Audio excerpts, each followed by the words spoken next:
Olá, sejam bem-vindos ao podcast Learning, Creating e Sharing, episódio número 65, e hoje temos connosco Rui Fonseca. Viva Rui, tudo bem? Olá, Luís, tudo ótimo contigo também? Tudo excelente. Olha, muito obrigado por Obrigado pelo aceitares convite. obrigado eu por aceitares aqui o desafio. Começamos sempre com uma pergunta, não sei se é mais fácil, há quem diga que é mais difícil, que é falar um bocadinho sobre nós, quem é o Rui Fonseca e aqui um bocadinho da sua jornada profissional e académica. Muito bem, muito bem. Obrigado pelo convite uma vez mais para estar aqui. É sempre bom partilhar estas histórias. Aprendes tu, aprendo eu. É sempre muito interessante. Bom, é sempre uma pergunta complexa porque normalmente isso leva-nos sempre a responder o que é que, não o que é que nós somos, mas efetivamente o que é que nós fazemos. Porque o que nós somos verdadeiramente é uma pergunta essa assim bastante mais complexa.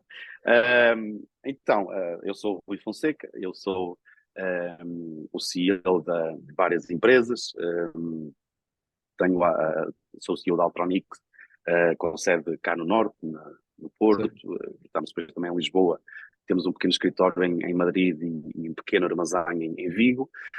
Sou também CEO de uma empresa em Espanha, que é a AutoID SL, e também sou CEO de uma empresa cá em Portugal, que é a AutoID Limitada. Limitada, certo? E, portanto, na prática, a minha vida sempre foi muito ligado à parte empresarial, sempre a fazer acontecer na parte daquilo que é a economia real das empresas. À parte disso, o que é que eu sou também? Sou surfista, tal e qual Boa. como tu, e portanto isso é uma parte muito importante da minha vida, e gosto imenso e divirto-me imenso. Além disso, também um bocadinho como hobby, em 2019, portanto, já lá vai há 4 anos, iniciei um percurso enquanto professor, dou aulas em três faculdades, pós-graduações, mestrados, etc., que é algo que eu também gosto imenso, de acrescentar valor àquilo que são os meus alunos, e Claro. enquanto também aprendo em sala de aula com eles, e aprendemos mesmo, principalmente com a malta mais nova. Um, e o Rui Fonseca é muito isto, enquanto aquilo que eu sou, enquanto profissional, enquanto pessoal. Como eu referi, tenho a parte do surf, sou pai de uma filha que se chama Sara, que é o meu legado, é o meu orgulho, é aquilo que me move todos os dias, é a minha única filha, e, portanto, é algo muito importante para mim.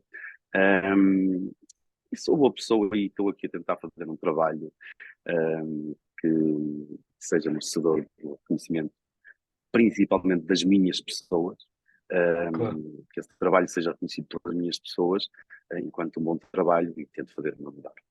Claro que sim. Olha, primeiro que tudo, parabéns pelo teu projeto. Se calhar íamos começar aqui. Como é que nasceu a Altronix no meio deste? Ou seja, como é que nasceu esta iniciativa e se tem crescido ao longo dos anos? Uma história longa. Então, é uma história, uma história longa. De facto, eu acho que hoje em dia, olhando para trás, acredito que eu nasci para ser empresário. Não acredito que o meu percurso pudesse ser diferente desse. Eu nasci para liderar as pessoas dentro das empresas onde estou, e acho que esse percurso tinha que acontecer obrigatoriamente. Na realidade, ele começa muito lá atrás. Eu sempre fui muito ambicioso. Eu tive o meu primeiro part-time aos 8 anos de idade, numa pequena fabriqueta. Aos 13 anos de idade, eu saio da escola. Era uma tradição da minha família. Já os meus irmãos todos Uhum. saíram da escola muito cedo para trabalhar, para ajudar a minha família em casa. Um, e trabalhei numa oficina de automóveis, fui serralheiro, fui mecânico de máquinas de costura, depois fui técnico de informática, depois vou para uma componente mais na área comercial, que é algo que eu também tive bastante jeito sempre. Um, em todo esse tempo, para mim, fazia sentido, porque já era algo que estava na minha cabeça, ter uma empresa, desde Certo. muito cedo. Eu diria que a primeira vez que eu pensei mais a sério no assunto, eu deveria ter pai uns 15 ou 16 anos de idade. E, portanto, eu acho que o meu destino passaria mesmo por ter uma empresa. E então, aos 27 anos, já tinha passado por uma série de experiências. Eu estava numa empresa e saí dessa empresa, despedi-me dessa empresa, e fez mais que sentido na minha cabeça criar a Altronics, e tal e qual como tantas outras empresas, lá fui eu criar a empresa, a começar do zero, não tinha clientes, não tinha praticamente dinheiro, uma secretária e um fax, e lá fui eu à luta, não muito diferente de tantas histórias de sucesso que existem em Portugal, tantos empresários bons que existem em Portugal. Lá pus os meus catálogos dentro da mala e fui para a rua vender, porta a porta, a tentar ganhar os meus primeiros clientes. E assim, de certa forma, é como nasce a Altronix. Ou seja, e é uma empresa que acho que é importante referir, é uma empresa portuguesa que se dedica, penso eu, só muito focada nas etiquetas e rótulos. Se calhar pode ter aqui mais outros componentes, mas não queria. Nós acreditamos que temos dois pilares de negócio. Um deles é o fabrico, produção de todo o tipo de etiquetas e rótulos. É impossível qualquer um de nós ir a uma prateleira do Continente ou do Jumbo e não ter lá um produto que tenha um rótulo produzido na Altronix.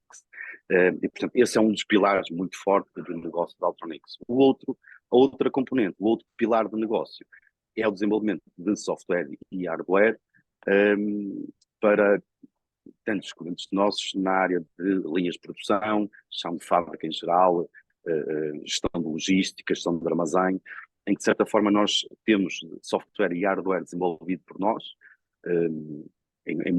na grande maioria dos casos 100% desenvolvido por nós, que ajudam os nossos clientes de certa forma a terem mais melhoria nos seus processos, automatizar os seus processos. Nós estamos muito ligados, junto com os nossos clientes, àquilo que é a transformação digital dentro das empresas, a parte da digitalização em concreto, e, portanto, nós, através da tecnologia que dominamos e que desenvolvemos, ajudamos os nossos clientes também nessa matéria. São duas áreas um bocadinho diferentes, mas que se Se complementam complementam. bastante. Bom, e no âmbito, como já referiste, ou seja, há escritórios não só em Portugal, mas também externamente. Qual é que consideras os principais desafios, tendo em conta o mercado atual, né? E que tu consideras também, porque há uma parte positiva, se calhar, de benefício de ver a informação, como é que os outros mercados trabalham. Como é que tu tentas aproveitar esse jogo de conhecimento que existe em ambas as partes? Portanto, referes-te na prática à internacionalização da É isso mesmo, a Altronix, é isso? internalização, é isso mesmo, certo? Bom, Luís, é um processo de levar muita pancada. É um processo bastante difícil. A malta muitas vezes quer, na parte académica até, que eu estou tão ligado, mas inclusive através das redes sociais, às vezes pinta as coisas como bastante fáceis, não é? Como com Claro. chavões tão giros. E na realidade é que é um processo muito difícil, é um processo que é preciso dinheiro, ponto, porque vamos ter que queimar dinheiro. Claro. Eu conheço vários empresários com muito sucesso na internacionalização, com quem eu já partilhei a minha experiência e todos são unânimes nesta matéria, que é, se queres internacionalizar uma empresa, vais ter que ter dinheiro para queimar, porque é impossível correr bem à primeira. É necessário muita consistência, muita persistência. E a realidade é que o nosso caso, por exemplo, nós exportamos para muitos países há muitos anos, Certo. mas na realidade a nossa internacionalização começa há uns 6, 7 anos atrás. E, e posso partilhar contigo que ainda hoje estamos longe daquilo que eu gostaria de estar, porque na realidade correu bastante mal em várias matérias. O Covid veio prejudicar esse nosso processo Claro. bastante, porque a minha percepção é que, a minha percepção, e tenho praticamente certeza disso, os espanhóis foram muito mais afetados que nós. E, portanto, Uhum. todo o nosso processo de internacionalização em Espanha correu mal também por essa questão de eles terem gerido o Covid com bastante mais impacto na economia do que nós. Certo. Basta lembrar-nos que nós aqui ainda estávamos a rir-nos um bocadinho com o Sim. Covid quando é que seria o primeiro caso, e Portugal e Espanha já estava praticamente fechada. E Sim. nós ainda estávamos aqui a brincar ao Covid, não é? E portanto, a Altronix já nessa altura estava já a ser prejudicada pelo Covid na nossa operação em Espanha. E, portanto, respondendo à tua questão, é um processo difícil, Duro.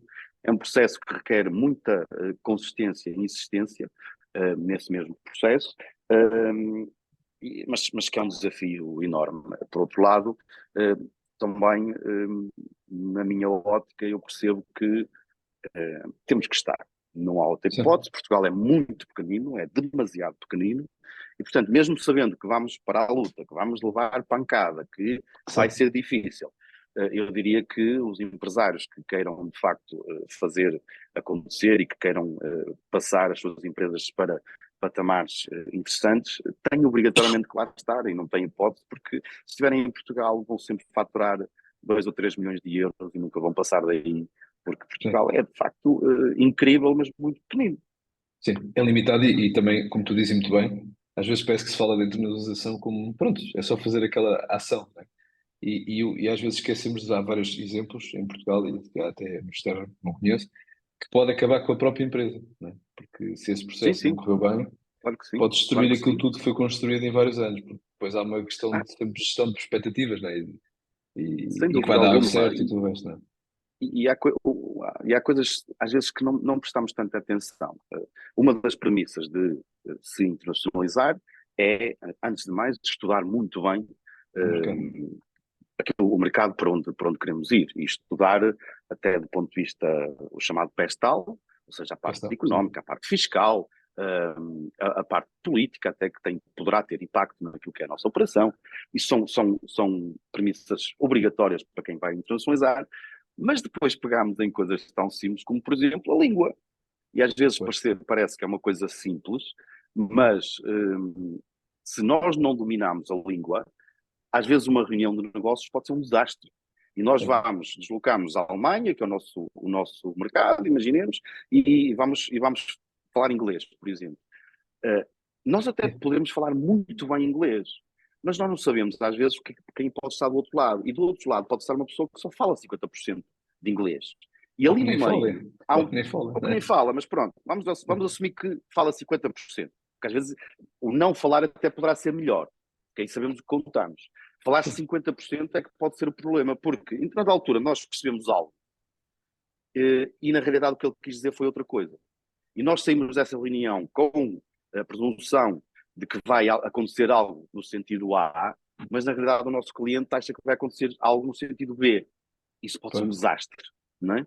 Portanto, às vezes até coisas como a língua, que possa parecer tão simples, na realidade não é, não é. Sim, e a Eu, parte eu, eu, cultural, né? eu, E a e a parte parte cultural. cultural, que tem um peso enorme, a parte fiscal, por exemplo, eu recordo-me em Espanha, nós, Altronix, vamos fazer agora 20 anos de existência e nunca tivemos uma inspeção das finanças. Em Uhum. Espanha, eu abri a empresa há 6 anos atrás, passado 6 meses tem uma inspeção das finanças, por exemplo. Coisa que em Portugal é difícil me acontecer. Portanto, Claro. parte fiscal, há muitas características que temos de facto de ter em conta, temos de estar o mais preparado para elas, e mesmo assim, nem sempre, eu diria que se calhar são poucos os casos que corre bem à primeira, Sim. tem-se que insistir muito para que se calhar correr bem à quinta vez ou à sexta vez. Sim, eu diria que depois há aquela parte que é como é que nós mostramos o nosso produto, que é um valor, né? Na língua deles, para que eles percebam o real valor, nós estamos a tentar passar a mensagem, que isso é difícil, né? Porque já às vezes em Portugal Sim, a comunicação não flui da mesma forma e alguns processos que os amigos meus sempre já tiveram, entre aspas, eles disseram que tiveram um bocadinho mais sucesso porque fizeram a aquisição de uma empresa lá. De uma certa forma foi melhor na perspectiva de entrada no país, mas culturalmente, depois de jogar as duas empresas, não foi tão fácil. Ou seja, o que foi bom num lado, é o que eles diziam, tipo, teoricamente já estavam no mercado, os vendedores já falavam a língua deles, toda a gente, mas culturalmente ninguém faz como eu costumo dizer, quando a gente faz um due diligence, faz de financeiro, faz isso, mas ninguém faz um due diligence cultural. claro que sim, tens toda a razão, né? Concordo inteiramente com o que estás a dizer. Bom, como é que, quando consideras a nível da Automix vamos lá, as vossas estratégias-chave para se tornar um dos líderes do mercado em Portugal? Alguma forma que tu consideres que é relevante, além da qualidade do trabalho que vocês o fazem e que entregam, né? Certo, certo. Olha, eu posso começar por aí. É, é colocar a qualidade não como um chavão. Eu costumo brincar com os nossos comerciais, no sentido de lhes dizer, epá, no dia que vocês virem um comercial chegar a um cliente e dizer, olha, senhor António, eu gostava de vender isto, mas queria lhe dizer desde já que não tem qualidade. Isso não acontece, não é? Portanto, na realidade, quando estamos perante o cliente, não há ninguém que não diga que tenha qualidade. Qual é a grande diferença? A grande diferença é que, de facto, é de facto as empresas viverem a qualidade como algo que está no seu ADN. Eles respirarem qualidade, as pessoas respirarem Uhum. qualidade, os processos respirarem qualidade. Isso é que eu acho que, de facto, é uma grande diferença. Porque isso acaba depois por passar naturalmente para o mercado. Eu não preciso dizer ao meu cliente que tem qualidade. E isso é quando de facto consegue atingir isso, isso demora anos a conseguir. Sim. Isso faz de uma empresa chegar ao sucesso, não tenho dúvidas. Depois, por outro lado, aquilo que eu considero a mais-valia da Altronix para ter o sucesso que nós temos é a nossa diferenciação. Ou seja, uma vez mais, nós colocamos diferenciação no nosso ADN, ou seja, nós respiramos diferenciação. E quando falo em diferenciação, falo de diferenciação macro e micro. Às vezes Sim. considero que as empresas focam muito as suas energias para fazer diferenciação macro, e às vezes não é possível, porque está tudo inventado. Então, muitas Claro. vezes, resta-nos fazer muita diferenciação micro, que na prática, muita diferenciação micro vai dar uma diferenciação macro. E, Certo. portanto, é ter diferenciação em todos os pormenores com que lidamos com o cliente. Eu diria que esses são os grandes segredos. E, por último, remato dizendo que a grande diferenciação da Altronix é ter estes dois pilares de qualidade e diferenciação de uma base muito forte de pessoas. E, Claro. portanto, eu tenho o prazer de trabalhar com pessoas absolutamente incríveis, que fazem, de facto, acontecer na Altronix todos os dias, que respiram essas duas características, qualidade e diferenciação, portanto, tudo isso faz com que seja um processo de chegar ao sucesso muito mais Claro. facilitado tendo estas características, e eu consegui construir isso na Altronix. Eu diria que também tive aqui alguma sorte pelo meio, de ter essas pessoas que tenho comigo, e assim o processo é todo muito mais fácil. Sim, eu acredito, e fazendo aqui uma brincadeira à parte, eu costumo, as pessoas às vezes associam sorte. Eu costumo dizer que não, está lá esforço, estão muitas horas, há muito investimento que não é visto. A sorte é uma consequência neste caso, porque se houver qualidade, como tu dizes, e a vossa preocupação de diferenciar e não ser mais um player, né, pode fazer diferença. E esse ponto que eu gostei que tu tocaste, que é o micro, são os pequenos detalhes. E muitas vezes a gente, no dia a dia, seja num restaurante, nós apercebemos de pequenos detalhes que faz com que a gente vá lá. O tratamento do garçom, Claro. às vezes a comida se calhar nem é o melhor, mas a gente vai lá por causa da pessoa que sempre nos entende bem. Por isso são estes pequenos Sim, diferenciações. sem dúvida. Eu concordo inteiramente contigo, e na prática, genuinamente, eu estava a ser idóneo, porque eu não acredito na sorte. Mas, não, de facto não acredito. Acredito noutra coisa, que eu acho que tenho. Acredito numa estrelinha. Porque às vezes é importante nós termos a estrelinha de conseguir, por alguma razão, estar no sítio certo, na hora certa. Por É exemplo, isso que eu ia dizer. Eu acho que é um, mais às vezes no timing, passamos naquele corredor, àquela hora, e alguém sim, dizer: Olha, sim. entra aqui, E se eu faz tenho a favor, não é? estrelinha porque eu acredito mesmo que isso é a grande fórmula de sucesso da Altronix. Eu tive a estrelinha de estar no sítio certo, no momento certo, em que consegui contratar pessoas absolutamente incríveis que tenham a trabalhar comigo. E aí acredito que tive essa estrelinha, de facto, Claro, que me ajudou nisso. E isso também sem dúvida, o reflexo daquilo que é a Altronix hoje. claro. E para as pessoas também não se esquecerem, é o fazer. E isso também é a grande diferença. Podíamos ficar os teóricos à espera que as coisas venham ter connosco.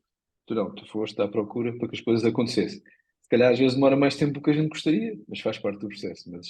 Mas é Sem tentar dúvida. fazer e ir à luta, como se costuma dizer, não é? Sim, sim, concordo inteiramente, sim. Rui, partilhaste aí, ou seja, tens o privilégio, acho eu, que é associar a função numa responsabilidade de uma empresa com o dar aulas, não é? Eu acho que isso hoje em dia permite-nos a nós também, junto dos jovens que estão-se a formar, sejam nas áreas, sejam de gestão, sejam de marketing, penso que é onde tu tens também tido preponderância nessa formação, e poderes aqui partilhar um pouco da tua experiência, o que é o mundo real, não é? E partilhar junto a essas pessoas que nos fazem questões, que às vezes são fora da caixa, mas também fazem sentido no contexto, porque eles não têm o contexto todo, não é? E como é que tu vives essa experiência, por assim dizer? Olha, vivo com enorme satisfação, porque eu gosto mesmo muito de dar aulas. Acredito que tenho bastante reconhecimento também por isso, e portanto isso é muito gratificante, perceber que os meus alunos, as pessoas que passam por mim, que os consigo impactar de alguma forma, e isso é altamente gratificante. E portanto gosto mesmo de dar muito, de dar aulas, e também por perceber que aprendo muito também, não é? Ou seja, das melhores coisas que dar aulas tem é que nos obriga, é o trigger para nós nunca deixarmos de aprender. Temos de É estar isso mesmo. sempre a ler mais qualquer coisa, a investigar mais qualquer coisa, a perder algum tempo na net à pesquisa daquele artigo científico que sabemos que pode nos dar um insight ou outro que nos vai ajudar.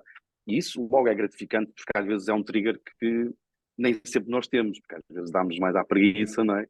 Epá, não vou ler aquele livro, pá, não estou para aí virado, até um livro mais técnico, mais seca, e portanto Sim, não apetece. E o facto de dar as aulas é o trigger que permite, de facto, pegar no livro e enchê-lo cheio de post-its com claro. notas que depois vais trabalhar. E, portanto, isso é um fator muito interessante que dar aulas tem.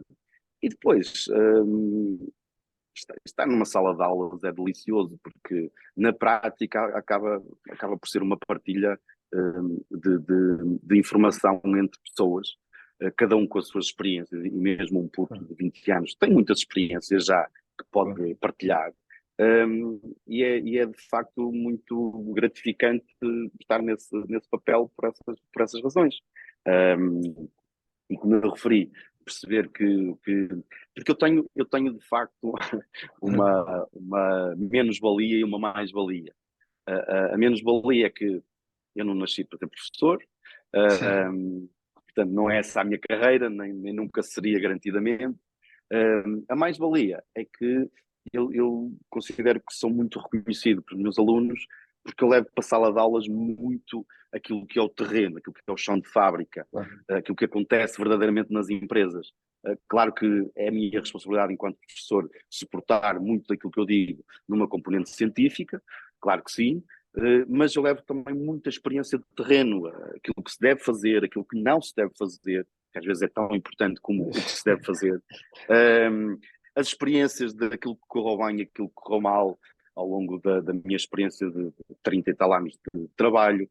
E isso também é muito apreciado pelos alunos, porque nós sabemos que um, a parte académica um, tem, está suportada em muitos Uhum. professores puramente académicos, e eu acho que entrar nestas universidades, professores que também vêm do terreno, acho que é muito positivo para todos. E se, por um lado, eh, aqueles professores mais tradicionais, que de facto Claro. passam toda uma componente académica, fazem a sua falta nesse sentido, se complementarmos com este tipo de professores, como o Rui Fonseca, que trazem mais terreno, penso que poderá ser muito gratificante, e acho que é mesmo importante para todos, e ganhamos todos com isso.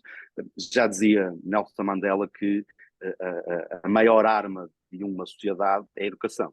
É E eu verdade. concordo inteiramente, e portanto, se eu contribuir um bocadinho, quase como hobby, Sim, para esse propósito, eu fico imensamente feliz com isso. claro. E acima de tudo, como tu dizes, é a oportunidade, de uma certa forma, de fugir um bocadinho vamos lá, às regras normais de só partilhar informação, mas poder conjugar um bocadinho com a tua experiência, que por vezes aquilo que está escrito não corre assim da mesma forma. E acima de tudo também, como tu disseste muito bem, obriga-te a ir estudar, né? Coisas que se calhar temas que tu já não os vias há algum tempo. Alguns que se calhar até sabias, mas não os aplicavas. E acima de tudo, acho que a maior riqueza é as perguntas que vêm de lá, né? Que muitas vezes, Claro, claro que sim. se calhar nós não estamos bem preparados, no bom sentido, não é que sejam negativas ou positivas, mas são um bocadinho fora do contexto. Eles dizem, então, mas porquê é que você não fez assim ou não fez assado, não é?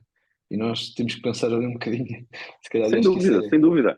Ainda o ano passado eu fui convidado para dar uma nova cadeira, que era um tema até que eu achava interessante e que na minha cabeça até já fazia sentido, que era a componente do omnicanal nas empresas, principalmente na parte do retalho, etc, etc. Certo. Aquilo já fazia muito sentido para mim. Mas o ano passado eu tive o prazer de ser convidado para dar uma cadeira que se chama mesmo Vendas Omnicanal. E é engraçado que eu diria que uns 6 meses antes de eu começar a lecionar essa cadeira, eu comecei a pegar no tema. Okay, tenho que dar uma cadeira, tenho que me tornar especialista nisto, tenho que me debruçar muito sobre esta temática. E aquilo foi tão delicioso que eu comecei a devorar, a devorar, a devorar tudo e mais alguma coisa. Comprei uma série de livros sobre o assunto. E eu considero que hoje sou um especialista nessa matéria, porque tive 6 meses totalmente focado em aprender tudo sobre omnicanal. E, portanto, de outra forma, eu se calhar não teria chegado lá. Foi essa cadeira, correu muito bem. Um, Aliás, o ano passado foi o segundo ano que eu dei essa cadeira, portanto, foi há 2 anos atrás. Uhum. Correu muito bem e a malta gostou muito, porque de facto eu tive 6 meses a consumir vendas omnicanal portanto, considero que hoje tenho uma noção muito forte do que é um ecossistema de vendas omnicanal. Graças a isso, de outra forma, se calhar não teria chegado lá. Sim, se calhar seria mais uma visão mais superficial e agora tens um contexto Sim, científico e o outro que é o dia a sim, dia e de uma certa forma podes trabalhar nisso. Excelente.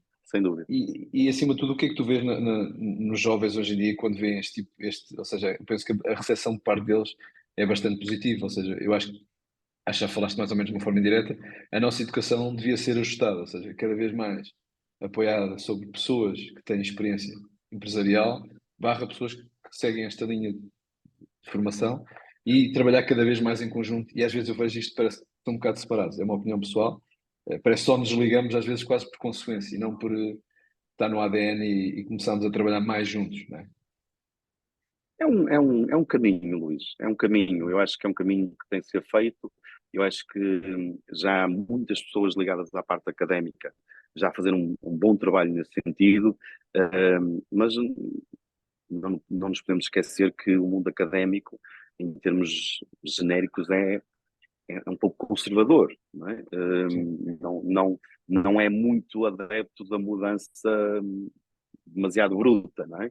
claro. A realidade, só que o problema é que isso fazia sentido há 100 anos atrás, há 50, há 20, ou seja, há 20 anos o mundo não era tão rápido como é nos dias de hoje e, portanto, as universidades tinham mais tempo para se adaptar. O paradigma de hoje é que o mundo muda muito rápido, eu diria que de ano para ano quase, ou praticamente de ano para ano, e essa adaptação, ou essa falta de adaptação das universidades, começa a chocar um bocadinho mais. Claro. Mas é um caminho, eu acho que já há muito boa gente a fazer um trabalho muito bom. O IPAM, por exemplo, que eu conheço, que dou aulas e conheço muito bem, já está a fazer há alguns anos um trabalho muito, muito positivo nesse Uhum. sentido. Percebe-se claramente que são disruptivos nessa matéria. E então eu acho que é um caminho que vai demorar algum tempo. Há de facto um, coisas que vão acontecer mais rápido, outras Claro. menos rápido, mas eu diria que se chega lá com as pedras pelo caminho que vamos encontrar e vamos, de certa forma, passar por algumas dificuldades, porque na realidade eu fui tirar o meu mestrado, por exemplo, para a Faculdade de Economia do Porto e lamento dizer isto, principalmente em público, mas não tenho problema em dizê-lo, muitos professores que eu lá encontrei são professores completamente obsoletos. Claro. Completamente obsoletos. Para uma pessoa como eu fui tirar o meu mestrado com 40 anos, que Claro. já tinha uma experiência enorme, eu diria que em muita coisa até que estes professores lá passam, é quase um crime o que eles lá passam, porque eles estão 10 anos atrasados. Eles Claro. estão a falar de questões que, na prática, nas empresas estão mortas há 10 anos. Claro. Portanto, é difícil, mas é um caminho, eu acredito Sim, que lá chegaremos, mas é um caminho difícil. claro. Diz uma coisa, tu partilhaste há pouco, tens uma função na Alt ID. Qual é Auto-ID. o, sim, qual é o propósito, o que é que ela faz atualmente, os objetivos, como é que tu consegues integrar isso com a Altronix no meio deste processo? É muito fácil, Luís, por uma razão muito simples, sendo muito transparente. A Auto-ID existe basicamente porque os espanhóis são demasiado nacionalistas e, Certo? portanto, nós, em dada altura, eu percebi, até por essa análise de mercado que fizemos, eu percebi que nós teríamos uma taxa de sucesso muito maior se falássemos espanhol nativamente, e portanto todas as pessoas que trabalham na Auto-ID são espanholas, e se tivéssemos uma empresa lá que terminasse em SL e que não terminasse em limitada. Pois, E portanto, na prática, a Auto-ID existe para isso, ou seja, porque na prática a Auto-ID só tem um fornecedor que se chama Altronix. pois, E certo. portanto a Altronix vende para a Auto-ID que vende ao mercado espanhol. E portanto ela existe um pouco, tem pessoas, tem instalações, Claro, tem sim. tudo, e já tem uma cultura própria nos dias de hoje, já passaram 6 ou 7 anos, mas na prática é um pouco isso, porque infelizmente a realidade é que hoje já começa a ser um bocadinho melhor, mas há 6 ou 7 anos atrás Sim. era mais difícil entrar no mercado espanhol com uma empresa portuguesa. E também, como tu dizes muito bem, facilita o processo de internalização, porque si só já é complexo. Se for uma empresa de fora a vender produtos, eu diria que quase todos os mercados são assim, o alemão também é assim, o inglês também. Sim, Quando aparece uma sim, empresa de fora, eles não têm a mesma, vamos chamar, confiança, vamos chamar assim, tal e qual. tentar, quanto mais depois relacionar e poder fazer negócios, por isso é um tempo Exatamente, isso nem mesmo. sabemos quantificar, por muito que seja bom, por muito bom que seja o business plan, torna-se super difícil, porque a credibilização de quem está lá, vive o momento, vive as partes políticas, as partes não políticas e económicas, consegue ter outro, demonstrar um bocado o que é o dia a dia, né? E os espanhóis, que é o nosso principal mercado de internacionalização, vivem muito isso, até pela sua cultura. Eles passaram por uma guerra civil, tiveram a ditadura de Franco, e, portanto, até pela cultura deles, eles ainda são hoje em dia muito nacionalistas. Nós vemos ainda agora, em 2023, o que está a passar em Espanha e com a questão da Catalunha, não é? E, portanto, eles têm enraizado uma série de coisas que nós, portugueses, nunca passamos. E, portanto, eles são, de facto, bastante nacionalistas. E aquilo que eu percebi há 6 ou 7 anos atrás era que, epá, se eu tinha que ir de A a B, se pudesse eh, fazer com que esse percurso fosse menos doloroso, Claro. e decidi fazê-lo para que, de facto, fosse menos doloroso. E por isso é que existe a Auto-ID e SL. Boa. Projetos para o futuro da Altronix. Possas partilhar. Que possas partilhar, Sim, atenção. projetos, claro que sim, claro que sim. Projetos de futuro para a Altronix será fazer crescer a empresa. Nós vamos iniciar agora, até o final do ano, um crescimento das nossas instalações. Vamos ampliar as nossas instalações, porque estamos a precisar de espaço. Esse será um projeto sempre importante. E vamos continuar a crescer dentro daquilo que é a nossa oferta ao mercado, com investimentos grandes naquilo que é a nossa área. A nossa tipologia de investimentos é muito cara. Uma máquina nova para produzir rótulos a 8 cores custa 800, 700 mil euros. Né? Estamos a falar sempre de valores muito, muito altos, e portanto nós vamos continuar a investir nesse sentido para continuarmos enquanto oferta aos nossos clientes, dar mais qualidade naquilo que fazemos e, por outro lado, mais quantidade, ou seja, produzir o mesmo em menos tempo, para que a Certo. resposta aos clientes seja melhor, e isso para nós é de facto muito importante. E um novo projeto que iniciamos este ano, nós este ano contratamos a nossa primeira pessoa nativa francesa, porque o nosso foco para os próximos anos é crescer em França, fazer exatamente o mesmo processo que tivemos em Espanha. Eu diria que temos como previsão em 2000 e finais de 2024 ou em 2025 também fazermos a mesma coisa, ou seja, passarmos a ter Claro. uma Altronix em França, com mais pessoas, pretendemos crescer 3 ou 4 pessoas só para trabalhar o mercado francês. Esse também é um grande projeto. Na prática, é muito replicar daquilo que fizemos em Espanha, fazer em França. E se conseguirmos fazer isso, o próximo será o mercado alemão. E eu espero estar num novo podcast contigo daqui a uns 5 anos e estar a falar Claro que contigo, a sim. dizer: "Epá, Luís, olha, agora vamos para a Alemanha, vamos para Hamburgo, vamos para Berlim e vamos criar a Altronics Alemanha." Porque eu diria que é esse aquilo que nós queremos fazer. Nós queremos muito internacionalizar, acreditamos que temos muito valor, portanto queremos levar esse valor para fora de Portugal. Agora, isto tem que ser feito Claro. mercado a mercado, porque é um processo, como eu referi no início desta conversa, um processo muito difícil, tem muitas pedras, e portanto queremos ir de mercado a mercado. Nós começámos de Espanha há 6 ou 7 anos atrás, portanto agora iniciamos França, e eu diria que os grandes projetos serão dentro disso.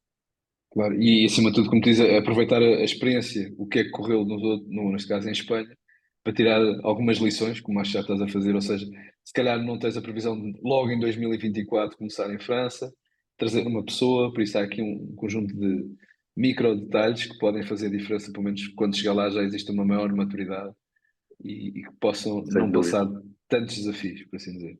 sem dúvida, isso mesmo, isso mesmo. Boa. Rui, estamos quase a chegar ao fim e ia-te perguntar se tens algum livro, algum filme ou palestra que gostasses de recomendar. São muitos, Epá, possivelmente, mas é uma pergunta difícil. eh, olha, livros, gosto muito de biografias, de Almir de Azevedo, Barack Obama, Jack Welch, ex-CEO ex-CEO da GE Electrics, um livro fantástico do CEO da Nike, que é brutal. Gosto muito de biografias, de facto. Pois há muita coisa boa. Simon Sinek, já Certo. consumi tudo que havia para consumir de Simon Sinek. Nunca sei se diz Sinek, Sinek, É, nunca percebi. aproveitamos os Mas dois. É também o não é Simon, importante. é o tio Não é Simon. importante. Exatamente. Há muita coisa boa. Quanto a palestras, também não há tanta coisa deliciosa. Nós vamos para o YouTube e perdemos horas a fio a ler coisas tão interessantes. Sempre fui grande consumidor de TEDx, por exemplo. Mesmo até cá em Portugal temos tido TEDx muito interessantes. Ainda o último esse foi presencialmente, o do Porto, foi super interessante. Temos muita coisa. Filmes, não tenho assim, não tenho assim, gosto imenso de filmes que também, lá está, biográficos. Biográfico, certo. Hum, Filmes biográficos, filmes que nos passam uma mensagem. Não gosto muito de filmes de treta, não gosto muito de Missões Impossíveis, né, essas coisas todas. E Marvels, nunca vejo isso, não tenho paixão para isso. Missão Gosto Impossível de já tens no filmes, Empresas. Já é temos, não é? certo, gosto de filmes que nos inspirem de alguma forma, gosto também de filmes, gosto muito de filmes biográficos,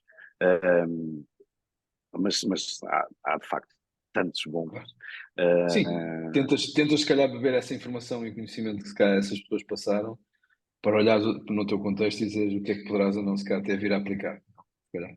Sim, sim, há muitas coisas muito boas. O fundador do McDonald's é muito interessante. Gosto É sempre muito do giro. Braveheart, é um filme icónico, porque nos passa uma série de mensagens intrínsecas de liberdade, de querer, de determinação, de coragem, etc, etc. Gosto muito de um que é muito interessante, que se chama Joy, que é de uma doméstica norte-americana nos anos 70, Hum. que a mulherzinha é uma empreendedora nata e tem um acreditar brutal. Ela ganha depois milhões a vender uma vassoura que inventou no meio dos seus tormentos da vida doméstica, mas é muito interessante. Há muita coisa, de facto, boa Boa. para Eu consumir. diria, eu diria que hoje em dia temos quase tudo à mão, só depende de nós investir esse tempo e tentar ajustar aquilo que nós consideramos que é importante para nós. Rui, algum Sim. conceito que já te deram que tu guardes como referência? Conselho. Conselho. Não me recordo. não me recordo. Olha, posso-vos passar uma coisa que aprendi na vida e que tem sido ao longo da minha vida muito, muito importante, e que poderá ser uma ajuda para muita gente. Um, e foi algo que eu aprendi muito cedo, que me custou muito caro, que é nunca virem as costas aos problemas. Nunca. Sejam pessoais, sejam nas relações, sejam nas empresas, seja no vosso trabalho. Uma das coisas que eu aprendi na vida é que virar as costas aos problemas sai muito caro e dói muito. E, portanto, Sim. um conselho que eu dou é mesmo esse: nunca virar as costas aos problemas. Um, para concluir, posso dar outro que também me move imenso, e é um, nunca aceitar o morno. Eu tenho isso também como modo para a minha vida. Nunca aceitar, uma vez mais, nas relações, na vida profissional, enquanto empresário, seja o que for, aceitar o morno é a pior coisa que podemos fazer na Sim. vida. Portanto, deixe esse conselho também. Boa. Excelentes, excelentes conselhos. A Posso última dar pergunta, conselhos? a última pergunta costuma ser mais fácil. Já sei parte da resposta, mas tens algum hobby além do surf? Ou é só o surf? Só? Atenção. Ou além do surf? Não é Só? fácil. É isso que vais dizer. Estou a Surfar, jogar. surfar já é bastante desafiante. Tenho o boxe, eu gosto Boa. de fazer boxe. Eu pratiquei kickbox durante uns 5 ou 6 anos, depois deixei entretanto, dediquei-me também ao boxe. E gosto muito de jogar squash. Squash. O Boa. paddle está muito na Na moda, moda. mas para mim o squash é bem mais exigente e mais desafiante. E, portanto, há vários anos que jogo squash e, portanto, é algo que também me dá um prazer enorme. Boa. Rui, chegamos ao fim. Agradeço imenso a tua disponibilidade e parabéns Foi um pelo teu gosto. projeto e da tua equipa também. Obrigado. Obrigado, Luís. Foi um gosto. Tudo bom. Obrigado.